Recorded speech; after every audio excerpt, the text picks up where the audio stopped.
For the opportunity to serve my country, and I thank His Excellency the President for the trust he bestowed and the opportunity he gave me to serve as his minister. The last 10 years have been very exciting, working in the public service and serving the country. Very challenging, and we come to the end of this term much more knowledgeable of the country, and we understand our nation better than we did when we came in. By dint of the fact that we have been interacting with our people on a day-to-day basis and looking at things that affect the lives of our people. Yeah. What would you say is the biggest achievement in your current docket? You've served in education, in the current docket that is security. What would you say you are proud of? Strengthening the security of our country and ensuring that we create a level of confidence in our people. The threat of terrorism still exists, but a lot has been done to reform the security sector to a point where we have enhanced capabilities and we are ready for any security challenges. For me, that is one of the best things that have happened. There are many things I would say.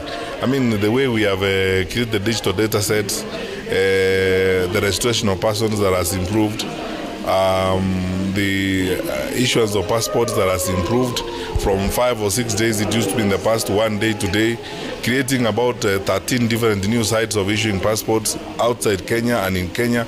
We have immigration officers from New York, Washington DC, to Dubai, to Doha, to Pretoria in South Africa, so that the Kenyans, wherever they are in the globe, can be served by their government effectively. Is a great thing. We have done many things to ensure that Kenyans get the services that they need. And for me, I'm really proud when I meet Kenyan parents who tell me they don't have a problem getting birth certificates, they don't have to wait even for a day or two. I meet Kenyans who tell me they are shocked that they can walk to Nyayo House and get a passport in a day. And you know, all this data management revolution, which has culminated in the Huduma number, and the creation now, we are doing of a single source of truth so that every Kenyan is one person, and we have collected all the data sets to make it easier to provide services to our people. It's one of the many things that I'm really proud of. I mean, there are many things I would talk about, but the whole 10 years has been exciting. The successful war against cartels and examination cheating in the Ministry of Education was the climax of my service to the public of Kenya, and I'm very proud that we succeeded to drive reforms in that sector. I am so happy that we succeeded to move our country from analog to digital broadcasting. You can see how the explosion of broadcast media in the country with over 200 radio stations and interactions that Kenyans have. And the other day, when we were struck by COVID-19, we were able to have meetings across the board because of the broadband footprint in the country. And all these are developments that came as a result of digital migration.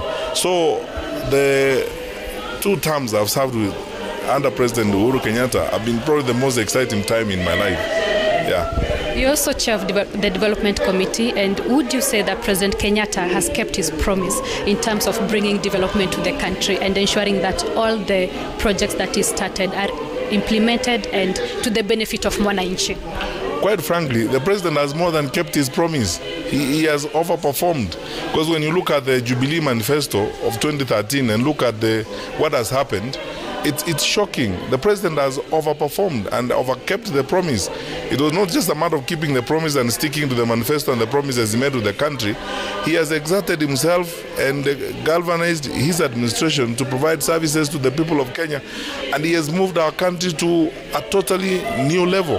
I mean, our neighbors and everyone around is shocked about some of the things we're able to do as a country. It's just that as Kenyans, sometimes we beat ourselves too much and so on. But truth be told, I mean, a hell of a lot of stuff has happened, and the country is way ahead of, where it would have been if the president just kept the promise. My sister, we have hired over 20,000 new police officers in the country. Every year, we added 10,000 police officers into our force.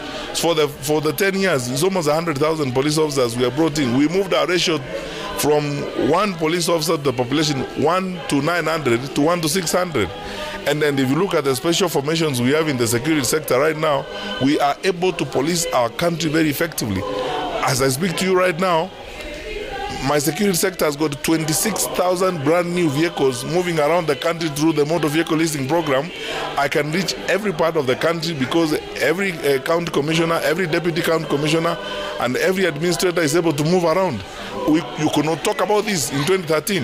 I mean, we came to government when police officers were pushing vehicles. Sometimes they don't have fuel, sometimes they cannot get some places, but that's not something we talk about these days. Our new acquisitions and the capacities that we have built, that's why we are able to go to every nook and corner of the country and provide security to our people. Even the challenges we face, whether it's on cat rustling, community clashes and so on, they are far too insignificant to even talk about compared to where we were in 2013. And we are dealing with them. Where they come up like Marsabit, where they come up like in Elgeyo Marakwet, we are present, we are designing methods of combating them, and we'll keep our country peaceful. So the president has kept his promise. Probably, actually, more than kept his promise. Yeah.